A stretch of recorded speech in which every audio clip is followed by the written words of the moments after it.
ಹೊಳೆ ನರಸೀಪುರದಲ್ಲಿ ಚೆನ್ನಮ್ಮ ಅವರ ಪಾರ್ಥಿವವನ್ನು ಇಡಲಾಗಿದೆ. ಎಚ್ ಡಿ ರೇವಣ್ಣ ಅವರ ನಿವಾಸದಲ್ಲಿ ಅಂತಿಮ ಪೂಜೆಯನ್ನು ಕೂಡ ನೆರವೇರಿಸಲಾಗಿದೆ. ಮನೆಯ ಹೊರಭಾಗದಲ್ಲಿ ಸಾರ್ವಜನಿಕರಿಗೆ ಅಂತಿಮ ದರ್ಶನಕ್ಕೆ ವ್ಯವಸ್ಥೆಯನ್ನು ಮುಂದುವರಿಸಲಾಗ್ತಾ ಇದೆ.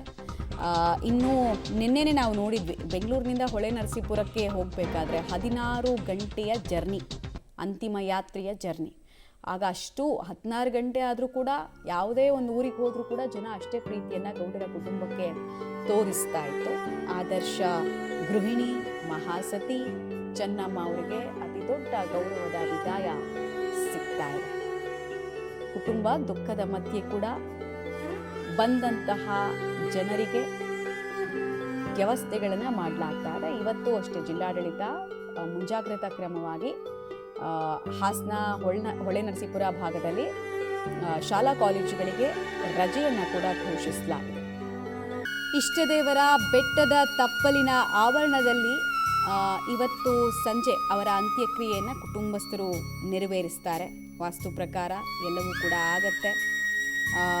ಇನ್ನೊಂದು ಕಡೆಗೆ ಕುಟುಂಬ ಸದಸ್ಯರು ಕೂಡ ದುಃಖದಲ್ಲಿದ್ದಾರೆ, ದುಃಖದ ಕಡಲಲ್ಲಿದ್ದಾರೆ. ಅದರ ನಡುವೆ ಕೂಡ ದೊಡ್ಡ ಸಂಖ್ಯೆಯಲ್ಲಿ ಜನ ಬರ್ತಾ ಇರೋದನ್ನು ಅವರು ಗಮನಿಸ್ತಾ ಇದ್ದಾರೆ. ಜನ ನಿಮ್ಮ ದುಃಖದಲ್ಲಿ ನಾವು ಕೂಡ ಭಾಗಿದಾರರು ಅನ್ನೋದನ್ನು ಹೇಳ್ತಾ ಇದ್ದಾರೆ ಮತ್ತು ಸಮಾಜ ನಿಮ್ಮ ಜೊತೆಗೆ ಇದೆ ಅನ್ನೋ ಸಂದೇಶವನ್ನು ಕೂಡ ಗೌಡ್ರ ಕುಟುಂಬಕ್ಕೆ ಕೊಡಲಾಗ್ತಾ ಇದೆ. ನೋಡಿ, ಅಷ್ಟೂ ಕಡೆಗಳಲ್ಲೂ ಕೂಡ ಜನ ಕಡಿಮೆನೇ ಆಗ್ತಾ ಇಲ್ಲ. ಅಷ್ಟರ ಮಟ್ಟಿಗೆ ಜನ ಬಂದು ನಮನ ಸಲ್ಲಿಸಿ ದರ್ಶನ ಮಾಡಿಕೊಂಡು ಹೋಗ್ತಾ ಇರುವಂತಹ ಚಿತ್ರಣ ಕಂಡು ಬರ್ತಾ ಇದೆ. ಡೀಟೇಲ್ಸ್ ಕೊಡ್ತಾರೆ ಸುಕೇಶ್ ನೇರ ಸಂಪರ್ಕದಲ್ಲಿ. ಸುಕೇಶ್, ಯಾವ ರೀತಿಯಾದಂತಹ ವ್ಯವಸ್ಥೆಗಳಾಗ್ತಾ ಇದೆ? ಇನ್ನು ಅಂತಿಮ ಯಾತ್ರೆ ಗ್ರಾಮಗಳಿಗೂ ಹೋಗುತ್ತೆ ಅನ್ನೋದನ್ನ ಕೇಳ್ಪಡ್ತಾ ಇದ್ವಿ. ಅದು ಎಷ್ಟೊತ್ತಿಂದ ಸ್ಟಾರ್ಟ್ ಆಗುತ್ತೆ? ಯಾವ್ಯಾವ ಧಾರ್ಮಿಕ ಕಾರ್ಯಗಳನ್ನು ನೆರವೇರಿಸಲಾಗಿದೆ ಆಲ್ರೆಡಿ? ಮಮತಾ, ಸುಮಾರು 9 ಗಂಟೆಯವರೆಗೆ ಅಂತಿಮ ದರ್ಶನ ಸಂಪೂರ್ಣ ವ್ಯವಸ್ಥೆ ಏನು ಹೊಳೆ ನರಸೀಪುರದ ನಿವಾಸದ ಮುಂಭಾಗದಲ್ಲಿ ನಡೀತಾ ಇದೆ ಅಲ್ಲೇ ಮುಂದುವರಿಯುತ್ತೆ. ಯಾಕಂದರೆ ರಾಹುಕಾಲ ಇರೋದ್ರಿಂದ 9 ಗಂಟೆವರೆಗೆ ಬೇರೆ ಯಾವುದೇ ಇರಲ್ಲ. 9 ಗಂಟೆಯ ನಂತರ ಅಂದರೆ ಸುಮಾರು 9:30 10 ಗಂಟೆಯ ನಂತರದಲ್ಲಿ ಇಲ್ಲಿಂದ ಅಂದರೆ ತೆಗೆದುಕೊಳ್ಳೋಕ್ಕೆ ಹೋಗಲಿಕ್ಕೆ ಬೇಕಾದಂಥ ಸಿದ್ಧತೆಗಳನ್ನ ಶುರು ಮಾಡ್ಬೋದು.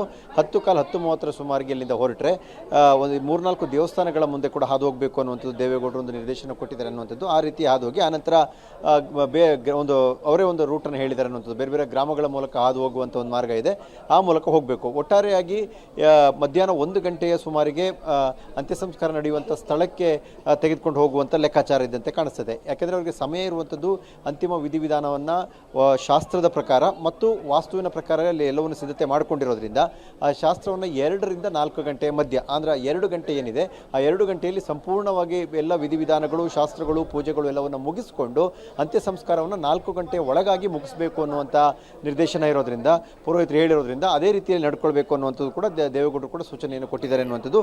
ಹಾಗೆ 4 ಗಂಟೆ ಒಳಗಡೆ ಮುಗಿಸಬೇಕಾಗುತ್ತೆ ಮತ್ತು ವಿ ಐ ಪಿಗಳು ಏನೇ ಬಂದರೂ ಅಂತಿಮ ನಮನ ಏನಿದ್ರು ಕೂಡ ಅದು 1 ರಿಂದ 2 ಗಂಟೆ ಮಧ್ಯದಲ್ಲಿ ಅಥವಾ 2:30 ಒಳಗಡೆ ಮುಗಿದೋಗುತ್ತೆ. ಆನಂತರ ಶಾಸ್ತ್ರೋಕ್ತವಾಗಿ ಅಂತ್ಯ ಸಂಸ್ಕಾರ ನೆರವೇರಿಸಲಿಕ್ಕೆ ಕೂಡ ಸಿದ್ಧತೆಯನ್ನು ಮಾಡಿಕೊಳ್ಳಲಾಗಿದೆ. ಮಮತಾ.